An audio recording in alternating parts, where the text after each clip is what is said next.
Hello, welcome to my channel. This is mister Pavan. ఈరోజు నేను మీకు చెప్పే అంశం ఏంటంటే జర్మన్, అదే రీతిగా ఇండియా రిలేషన్స్. నెక్స్ట్ వీసా వచ్చిన తర్వాత కూడా స్టూడెంట్స్ ఎందుకు డిపోర్ట్ అవుతున్నారు, ఈ విషయాలు అనేది తెలుసుకోవాలన్నమాట. ఇండియాకి జర్మనీకి ఉన్నటువంటి రిలేషన్స్ ఎన్నో సంవత్సరాలుగా ఉన్నాయి. ఇక్కడ ఏంటంటే అనేక మంది స్టూడెంట్స్ ప్రతి సంవత్సరం జర్మనీకి వెళ్ళటం జరుగుతుందన్నమాట. జర్మనీ కంట్రీ ఏంటంటే యూరోపియన్ కంట్రీ, అదే రీతిగా షెంజన్ జోన్లో ఉంది. సో ప్రతి ఒక్కరు ఆ కంట్రీకి వెళ్ళడానికి ఇష్టపడుతూ ఉంటారు. అదే రీతిగా అక్కడ పబ్లిక్ యూనివర్సిటీస్ ఉంటాయి, ప్రైవేట్ యూనివర్సిటీస్ కూడా ఉంటాయి. పబ్లిక్ యూనివర్సిటీస్లో ఏంటంటే మనకి మంచిగా జర్మన్ లాంగ్వేజ్ వచ్చి, నెక్స్ట్ మంచి ఐఎల్స్ స్కోర్ ఉండి, అదే రీతిగా డిగ్రీ, ఇంటర్మీడియట్ ఇలాంటి ప్రోగ్రామ్స్లో మనకి ఏ గ్రేడ్, అదే రీతిగా 90+% ఇలాంటి స్కోర్ ఉంటే పబ్లిక్ యూనివర్సిటీస్లో ట్యూషన్ ఫీ అనేది ఫ్రీగా ఉండటం జరుగుతుందన్నమాట. అందువల్ల ఏంటంటే ఎక్కువ మంది జర్మనీ వెళ్ళటం అనేది జరుగుతూ ఉంటుంది. అదే రీతిగా ఇండియాకి జర్మనీకి ఉన్నటువంటి రిలేషన్ వల్ల ఏంటంటే ఇప్పుడు బీఎస్సీ నర్సింగ్ కంప్లీట్ చేసిన వాళ్ళకి జర్మనీ లాంగ్వేజ్ ట్రైనింగ్ ఇచ్చి అక్కడ నర్సెస్ని రిక్రూట్ చేసుకుంటూ ఉన్నారనమాట. జర్మనీలో లాట్ ఆఫ్ జాబ్ ఆపర్చునిటీస్ ఉన్నాయి. కానీ ఏంటంటే 2025 బిగినింగ్లో వాళ్ళు ఇమిగ్రేషన్ ఆఫ్ జర్మనీ డిపార్ట్మెంట్ వాళ్ళు తెలియచేసింది ఏంటంటే ఏదైతే ఆన్లైన్ ప్రోగ్రామ్స్ ఉంటుందో ఆ ప్రోగ్రామ్కి సంబంధించి ఆన్లైన్ ప్రోగ్రామ్స్, అదే రీతిగా కాలేజీకి 1 or 2 days వెళ్ళేటువంటి ఆప్షన్ అనేది మేము త్వరలో రద్దు చేయబోతున్నాం అన్నట్లుగా హింట్ ఇచ్చారు. కానీ అక్కడ మన ఇండియన్ కన్సల్టెంట్స్ ఏం చేశారు అని అంటే ఆ యొక్క నోటిఫికేషన్ అవనండి, ఆ అలర్ట్స్ అనేది మిస్లీడ్ చేసుకుంటూ స్టూడెంట్స్ని మిస్గైడ్ చేసి చాలామందిని జర్మనీ పంపించడం జరిగింది. అక్కడ ఇప్పుడు ఆల్మోస్ట్ 4000 ఇండియన్ స్టూడెంట్స్ అనేటువంటి విద్యార్థులు డిపోర్ట్ అయ్యారు. అసలు కారణం ఏంటి, ఎందుకు డిపోర్ట్ అవుతున్నారు?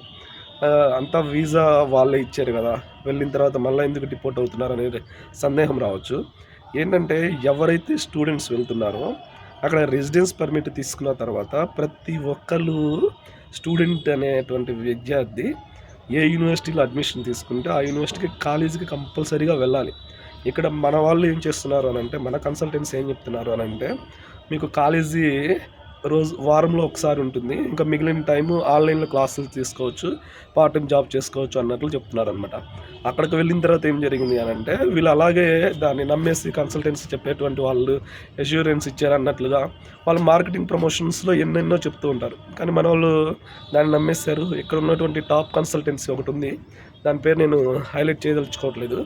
సో అది ఇండియాలోనే లార్జెస్ట్, అది ఒక కంపెనీ కూడా.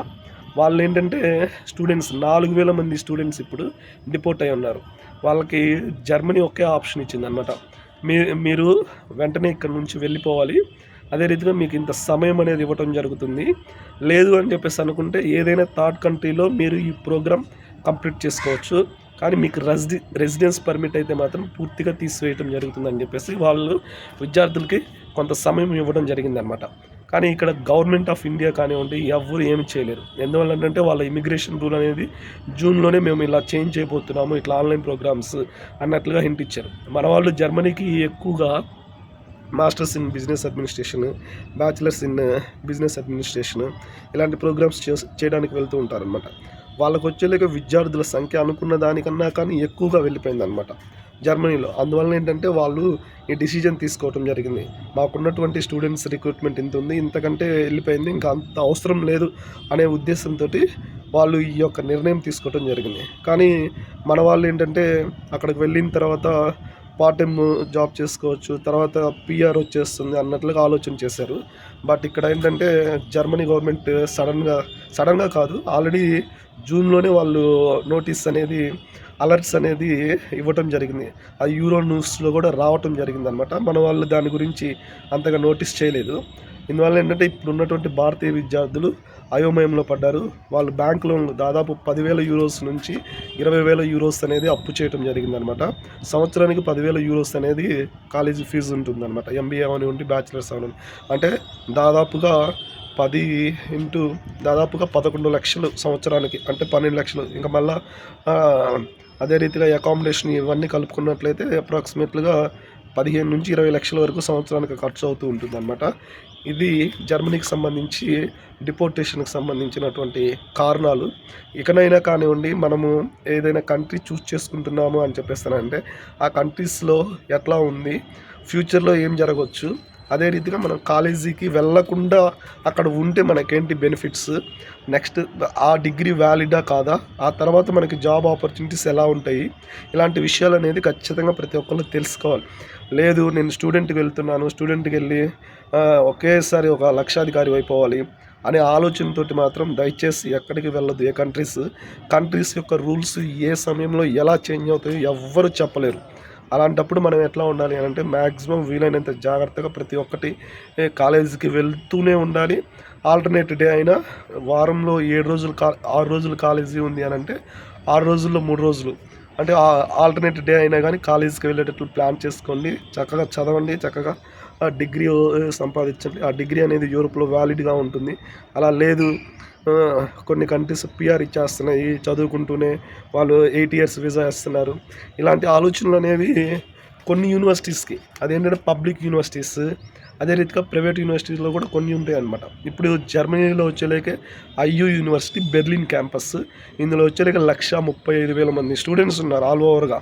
మన ఇండియన్సే అప్రాక్సిమేట్గా 4,000 స్టూడెంట్స్ మంది ఇప్పుడు డిపోర్ట్ అయ్యారంటే మనం చాలా అలర్ట్గా ఉండాలి.